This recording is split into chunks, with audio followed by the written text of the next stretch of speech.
หมายสองตังเซงค่ะสองยามหันคนทางอันไหนค่ะยาวก็สองยามหูสองยามเย็นสองยามรู้อันลองมันค่ะวิดีโอในคาเดลาลองมันเขา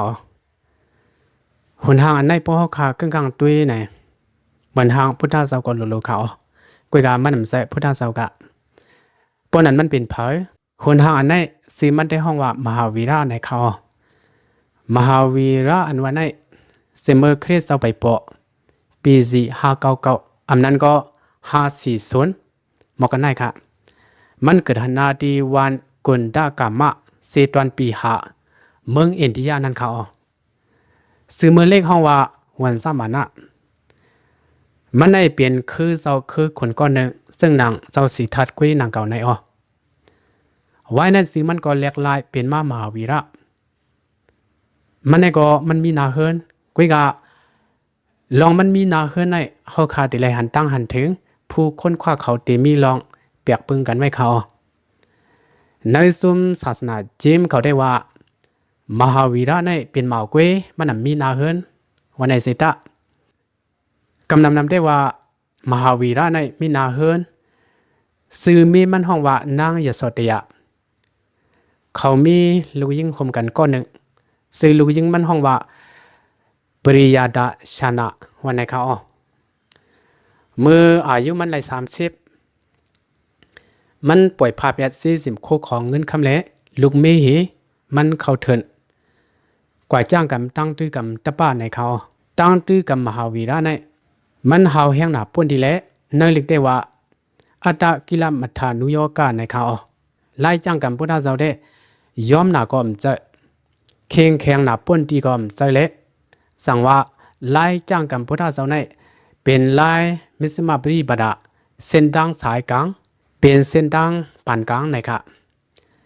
นางกิริสาเนตัวนอกตัวพอดีมดยศเก่งไล่ตื้อกับมหาวีระในพอมาหูแก็บเซ็งเหตุด้วยในเขาเดียมนุ่งโคเขาได้ป่วยให้อยู่ข้าวปองว่าสามยอดสินในโลดตืดแปดเซ็งโคนุ่งตั้งไว้ในก็เป็นลองเสยติดไว้มีหนึ่งก้นเด็กเขานิกป่าในโลกว่าโลเลี้ยวก็นั่นแหละพอตืดกิริสาก็โลถ้วยแปดหักโลถ้วยแปดโหมันเซ็งในเขาเมื่อนางคนโหมวยก้าวสิไหนเขาเดียมเอามีดโหนเขาเดียมเอามีดถาเขาเดียมแก๊ดค่ะเขาดีเอามือเขาเหถุยแบดจันแบดกำเซนจึงไหนเขาสังว่ายื่นกันไล่ลองเสียบสิไหนปองว่าน้ำใจตีเก่งแข็งมาในก็เป็นไล่จ้างกำมหาวีระไล่จ้างกำศาสนาเจมเขามิวหนึ่งไหนเขาอำคำกินเขาเอาเลือนมันว่าอำคำกินน้ำเอาวงมันว่าในปองว่าติดเสยติดหอยแฮมเป็ดลองอายาศาสตร์ตีเล่นไหนค่ะพอเขากัดกาเคยกัดเขาเดียมนงโกเดียมอยู่ใต้โฮมไม่เดียมอยู่ใต้โฮมเฮิรนเขาดีกว่าอยู่ในกลางปางตีนอนในกลางปางอำนั้นก็ตีลงซีนำเขาพอถึงเข้าไม้มาซ้ำเขาดีใส่มุกไผ่ลงเฮตีออมตีอยู่ในเหลียดไม่แดงในปองว่าไล่ติดกิเลสาเขาซ้ำแดงเมือนางตูมุงแมงยุงหมดเจ้าไหนมาคบเนื้อนางเขาอยู่ก็เขาเดียมตบเขาเดียมปักเปะตีคำตั้งเสียบเสียบเอตีโอเย็นกันตีอยู่นังลักเสาเห็นอ่ำตรงอ่ำหนึ่งในเขาในได้เปลี่ยนไล่จ้างกรรมมหาวีระไล่จ้างกรรมศาสนาเจงเขาค่ะมหาวีระเข้าถึงเฮกว่าจ้างกรรมตราหึงกว่าเขารัง12 ปีลุ่มๆถึงมาอาศักมันเลย42มันว่าตรามันอ่องเย้ามันเลยญาณกิวระเฮเป็นพระเย้าในค่ะไว้มันเลยญาณกิวระโลภะโทสะโมหะและอายงหาบาก็มันอ่องปีกว่าเย้าและเป็นมาซีนะมิดีปองว่าผู้อ่องมังในค่ะขอความซีนะในพอเอาความสันสกฤตว่าที่เป็นจีนะลูกดีจีนะนั่นเฮเป็นมาเจมในเขาก็นั่นแหละเปิ้นอ่อนกันห้องว่าศาสนาเจม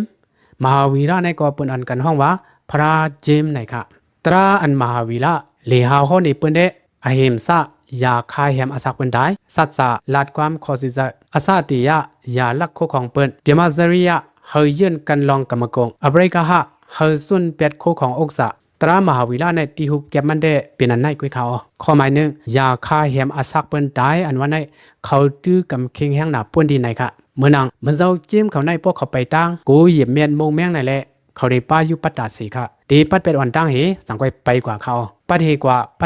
เขาดีเฮ็ดสังไหนค่ะเมื่อเจ้าเจียมเขาในพวกเขากินข้าวเขาเดียมกินแล้วรับสิ่งพอกินแล้วรับสิ่งกูกินป้ามงแมงไหนเขาซ้ำแดงน้ำเขาเดียมกินน้ำลิบค่ะ พอกินน้ำเลียบกูกินป้ามงแมงนั่นแหละเขาดีกินน้ำไม้กุ้ยๆในเขาก้นหยิมยำปาสะเจมเขาในเฮาคาเลยฮู้ว่าเขามีเหตุการณ์จ้ามบ่เหตุการณ์สนให้หน้า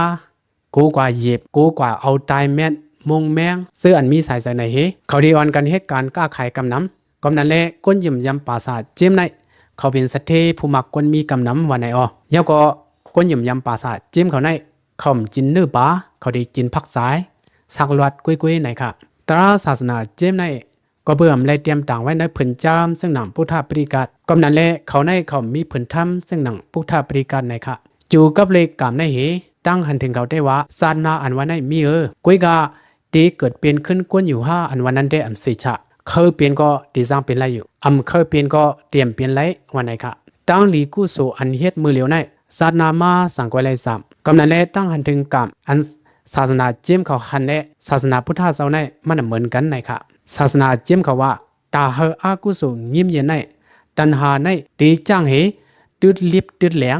ขามอึบเขาอึบน้ำเหจ้างเหตุตายกว่าในญาติตอนหรือเบิ้นวันไหนมหาวิลาในมันอยู่ตัวพันป่วยเหกว่ามาในเกกุนนำตาสิเละกุนย้อนที่เมืองอินเดียพอเลยเซซ้อมมันในเขาว่ากุนย้อนอันวันในเป็กสมามเขาพันตันหรือก็ยาเขาป่วยเหกว่าขึ้นค่ะเขาว่าในไล่อยู่ไล่เศร้ามหาวิราในนาเฮกวนย้อนเขาไหนกุยกะวายมาเขาเตียกเป็นลายเกิ้งค่ะเกิ้งหนึ่งโคเลเกิ้งป่วยในเฮเตียกเป็นกว่า2เกิ้งในอยู่กับเลยมหาวิราในเฮปอหุเพด้วยอันเจ้าปืนเขาเตรียมไว้นั่นในมหาวิราเกิดมือ599เขาเถื่อนมืออายุมันเลย30หูหันตรามืออายุเลย42ลีฮาฮอตราขอยุ่มยามันเพิ่นเพศศาสนาเจมตาเข้าดัง30ปีมันตายกว่ามือปีซี527มือเครียดไปปอกมือมันตายมือมันชาคันถากว่าอายุมันเลย72เยาวันไหนจูกับเลยมหาวีระในเนื้อธรรมพุทธเจ้าว่าไว้ซึ่งหือในเฮาขาเลเพนตุยอีกหนึ่งค่ะเนื้อธรรมพุทธเจ้าเดอำห้องว่ามหาวีระในค่ะเตรียมไว้ว่านี่การทะนาดาพุทธะในค่ะมือปานพุทธเจ้ามีสระเต็กที่หลงหกเกาะปุราณกัสสปะเมกลิโกสาละปกุดะกันสายนะเตนสยะปิลัทธพุทธะอสิตะเกตะกัมบาละนี่การทะนาดาพุทธะในเหมีเต็กที่หลงหกเกาะในค่ะเนื้อวาดาพุทธะได้ว่ากายกรรมวาสิกรรมมโนกรรมเนื้อกรรมสามปาในมโนกรรมอภิญญาสีเปินในเหเนื้อวาดามหาวิราสัมว่าเนื้อกรรมสามปาในกายกรรมอภิญญาสีเปินวันในเนื้อการตะปีนี่การด้านนาดาพุทธะในอันเป็นตะปีก้นเฮินสถิหลงอุบาลีในจ้าแขนสีเปินในค่ะเพื่อเลยยินวาดาพุทธว่ามโนกรรมอภิญญาสีเปินในสถิหลงอุบาลีว่าปนันเดพุทธเจ้าพิจเอาปมอกกันได้กุ้ยได้เก่ากว่าเข่งกุ้ยก็เก่าตักตีปีมันเลยอยู่ในเฮมันกว่าเข่งวาดาอันมันหยิ่มยำนั่นวันไหนค่ะมันว่ากุนก็หนึ่งปมันเฮ็ดตั้งพิษตูเฮ็ดอ่อนตั้งก็นั่นแหละกายกรรมในอภิญญาสีเปินในเป็นวาระเจมวาระสลามันอันเป็นมหาวีระในข้ากำนันพุทธสวะเนื้อกากรรมสามปาเสวนใจจามมโนกรรมในอภิญญาสีเปินเปิงเตียงมันเสวนลองอำลีอ่อนตั้งยาวก่อนตูสังไว้ลูกเฮ็ดเสในเป็นตราคำตั้งเสียงยาวกำนันและมโนกรรมในกุ้ยอภิญญาสีเปินทราบกว่าเส้นในพุทธเจ้าสับเลี้ยงนี้ตีสัทเทหลงอุปาลีกวางควางเฮกำเล่นก็สัทเทหลงอุปาลีปองเสกว่าลองว่ามโนกรรมเป็นอภิญญาสีเปิ้นอันวันนั้นไหนเพราะว่าญาณมันเสียงแรงกว่าเย้าในมันย้อนเฮ็ดแต่ปีพุทธเจ้าเฮาเลยเปลี่ยนแต่ปีแต่กะพุทธเจ้าเราลัดกว่านังในสิตะพุทธเจ้าว่า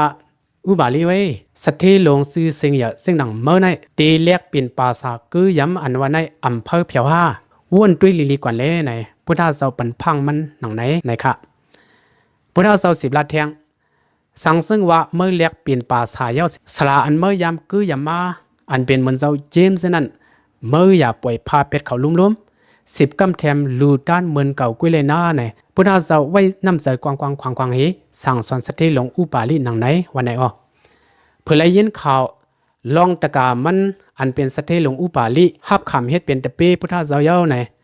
มหาวีระอำนั้นนี่การทะนาดาพุทธะในตกใส่กว่าติกำในตามดูมันเน็ดมือซ้อมตีเฮิรนอุปาลีเขาเผื่อมือเพียวตีเฮิรนอุปาลีมันไหลมือหันอุปาลีติดต่อมันอำเหมือนกูบอกเลยยินป้าสิงลัดมันกำเลยก็กลุ่มมันยุกยองกุงกุนหมุนเงาพุทธเจ้าอยู่กูคอและเนื้อใจมันหลอมวนว่าพุทธเจ้าในมันเป็นเขียนลงเก่า มือเหลียวอันเป็นตะกาลวงเกาซ้ำป้ากว่าสมันยาวมันนำยินซื้อจะเสียเป็นลองเลือดไม่มาถึงดีป้อเลยหักออกเลือดตีนาพักดูเฮินสเตลงอุปาลีนั่นในเขาแต่พี่ซ้อมหลังมันป้อเลยเอาต่างวัวหามมือตีวิ่งป่าวมือเพียววิ่งป่าวเย้าอยู่อำเฮิงย้อนตั้งเลือดไม่ซื้อในเหเอาหูจะมันแตกตายกว่ามืออายุมันเลย42ในเนื้อพื้นทำปฏิกาเดะเลยหันเตรียมนี้ไว้หนังในค่ะจุเลยมหาวิราชตายกว่าในเหภายปราสาทเจ้งเขาได้เตรียมว่ามันตึดเขาตึดน้ำมันจ้างกำเฮาแห่งไหนเอาเน็กปานกว่ามืออายุมันเลย42วันในไว้ค่ะมหาวีระอันห้องว่านี่การด้านนาดาพุทธาในอาศักมันใหญ่สิพุทธาเจ้า36ปีเขาจูกับเลยมหาวีระในเหเนื้อทำปฏิกาพุทธาเจ้าเลยหันเตรียมไว้หนังในค่ะเอาข่าวกำในคออันคาเคยปันพังสู่เจ้าในมาเอาค่ะซื้ออันกือยำพุทธาเจ้าเกาหลีซื้ออันอ่ำกือยำเกาหลีเขาป้อเปลี่ยนตั้งหุ่นนำตั้งหันกว้างป้อเลยกว่าลีพุทธากายาเกาหลีไลหันเนื้อกูคือก็เยาป้อคาไลหันเมียนหนหางซึ่งไหนเฮาคาติไลพังเหตุด้วยลิลีเขาป้ออ่ำพังลิลีเหตุด้วยไหนหนหางมหาวีระก็ถังว่าเป็นหนหางพุทธะในเขาขยามยินมือป่นมาซุ่มกว่าลีพุทธากายะก็เบื่ออัมมีก็ซับเลี้ยงในลิลีก็ติป้าค่ะยังก็ปุหุสุตาอีก็ติป้าเขาเจนั้นเขาเล็กกว่าหันหนหางอันไหนเขาถังว่าเป็นหนหางพุทธะไหนอ่อนกันคุบเขาไว้ในกุยมก้าซื้อออกมาคืออย่าไม่ตีเฮือนแทงในเขาไว้ในเหมือนเจ้าลงมาซับเลี้ยงลันนี้ก่อนสั่งไว้ผู้ว่ามันนำใส่หนหางพุทธะเจ้าปอครึ่งกลางรูปลับด้วยได้หนหางอันไหนเคงง่ายหนหางพุทธะเจ้าก็ลุเขาที่ในเฮาคาที่ไรด้วยซึ่งหือในหนึ่งใน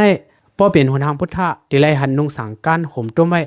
อังกะตูคิงลิลิงามไว้เขาหนหางมหาวีระได้มันนำนุงโคสังกะที่ไรหันหนหางป่วยไว้กุ้ยเขาเกิ้งมหาวีระอำนั้นศาสนาจิมเขาในเขาเตียกเป็น2เกิ้งเมื่อไกลคาลัดกว่าค่ะเกิ้งที่1ในเป็นตีกัมปะละเกิ้งอันในอำเขานุงโคสังคะเขาได้ป่วยปุยเซ็งเขาเกิ้ง2สวยกัมปะละเกิ้งอันในได้เขาได้นุงโคพาแผ่นเขาไว้เขากำในนาดาหนทางพุทธเจ้าในเฮาคาดิแลหันยุ่มาเย็นค่ะนาดามันเจ้าเตรียมด้วยสื่อตีชาไว้ตีรับไว้ตีนี้พังหังมีเองสิริเตรียมทวนไว้เขามหาวิราชได้มันนำเจ้าซึ่งนั้นค่ะติดด้วยสื่อมังบอกเข้าคาติไลหันตาลืมเหเขาโคก็โลเหมือนหางเขาลีกูไว้ก็มีค่ะสำแดงปลังพุทธเจ้านางนั้นกำนำเข้าคาติไลหันโยไว้ค่ะอำนั้นก็ที่เป็นห้างบอกหมูฮือห้างปลังยื้อยาฮือมอกกันได้ไว้ค่ะกำในปลังมหาวิราชนางตีปอตเตอร์นั้นกำนำเข้าคาติไลหันมีห้างตัวสัตว์ห้างมีอำนั้นก็ห้างสังสีไว้ค่ะตีอกมหาวิราชนั้นตีมีห้างเสียงสิงก็โลหางเสกจาก็โลเขาในแดมันถางเสียงลีนาคะพาหางเส้นในตีพุทธเจ้าอัมมีอัมนี้เฮาคาเตรียมไรหันกะหิมข้างมหาวีระในเฮาคาติไรหันผ่ามือซึ่งไหนคะอันในเปิดที่ปองว่าเป็นวาดะไอเฮมซะวาดะอัมคาแฮมเปิ้นลิกตั้งเนื้อสุดๆนั้นได้เป็นลิกซันเซคเรตลิกฮินดีเตรียมไว้ไล่ด้วยกำภาษาเจมเขาตีปองลิกเส้นนั้นตีเป็นญาณะสรณะสัจจาไหน3คนในค่ะมือเหลียวกวนยิมยำภาษาเจมในเมืองอินเดียในตีมีมอกาหือในพอเอาเส้นไม้ลงวางซึ่งอินเดียเขาเก็บไว้นั่นว่าในเด้หูนับกวนมีอยู่มอก45แสนก็วันไหนค่ะภายผู้คนกว่าเขาซ้ำว่าโหกวนนับยำภาษาเจมในตีมีอยู่มอก52แสนก็ไหนค่ะในเมืองอินเดียผู้มักกวนมีกำนำอ่อนกันทรงเจอเกยยำภาษาเจมอันในนำไว้ค่ะและอ้อสาเขาก็ดีเลยว่าอย่าไว้หนังเขาในเขาโอกาสได้ลองปืนมหาวีระอำนั้นก็ลองปืนนิกันท่านาดาพุทธากาเขาเคยปั่นพังลองเส้นได้เห็นแล้วไลเฮ็ดวิดีโอเฮสั่งไลมาต่อใดแค่นี้ลองเส้นได้เขาฮาร์ลอดพิกเขียนกูก็สิกัมหมายสูงทางเสียงค่ะ